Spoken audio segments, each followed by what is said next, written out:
మహేష్ కుమార్ పుట్ట ఈ కంపెనీకి డైరెక్టర్లుగా ఉన్నారు.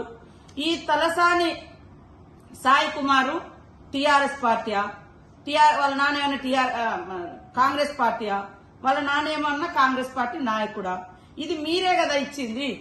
ఈ రోజు మీరిచ్చి అన్ని రకాల అనుమతులు మే 2023లోనే అప్పటి బీఆర్ఎస్ ప్రభుత్వం అన్ని రకాల పర్మిషన్లు ఇచ్చి మరి ఫైర్ డిపార్ట్మెంట్ నుంచి కూడా నో అబ్జెక్షన్ సర్టిఫికెట్స్ కూడా ఇప్పించుకున్నారు. ఇన్ని చేసి ఇన్ని రోజులు మేము ఆపుకుంటూ వచ్చినాము. ఈ రోజు కావాలని రైతులను రెచ్చగొట్టించి ఈ ప్రభుత్వాన్ని బదనాం చేసేటువంటి కార్యక్రమం చేపడుతున్నారు.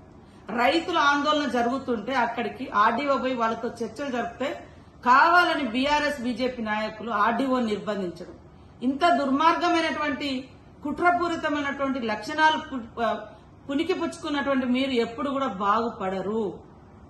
వాస్తవాలు మాట్లాడండి.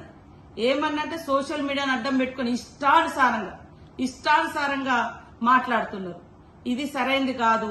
మీకు దమ్ముంటే, మీరు నిజాయితీ పరులైతే, మీరు నిజంగానే రైతుల పట్ల మీకు ప్రేమ ఉంటే, మేము ఈ యొక్క ఒప్పందాలు మేము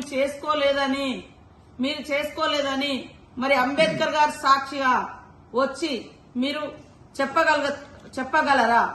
లేదా మరి ఈ రోజు లక్ష్మీ నరసింహస్వామి టెంపుల్ కి వచ్చి చెప్పగలరా? మేము పర్మిషన్లు ఇవ్వలేదు, మాకేం సంబంధం లేదని ఎక్కడికి వచ్చి చెప్పగలుగుతారో మీరు చెప్పండి.